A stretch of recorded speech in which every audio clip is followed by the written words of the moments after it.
Finally আজকে বরকে বললাম তুমি সংসারটা ত্যাগ করো, তোমার জায়গা আসলে মাঠে। মানুষটা ফিল্ডিং সেট করতে যে কি পরিমাণে এক্সপার্ট, বিয়ের আগে আমাকে বলতো শোনো না, রবিবার হলেই তুমি পার্লার চলে যাবে, আমি তোমার জন্য মাংস বানিয়ে রাখবো, তুমি জাস্ট আসবে আর খাবে।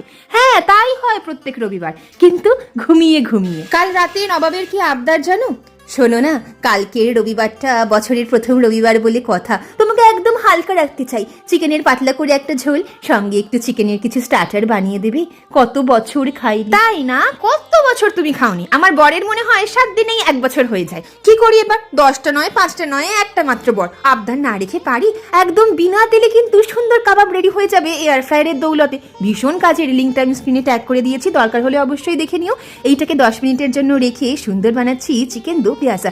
এইটার রেসিপি জানতে হলে অবশ্যই কমেন্ট করো, অন্য একদিন পোস্ট করো। হাওড়ার শুভজিৎ বাবু বাংলাদেশের বিথিকাকে অনেক ধন্যবাদ। বাকিরাও জানিও কোথা থেকে দেখছো, টপ করে খেতে একদম ভুলো না।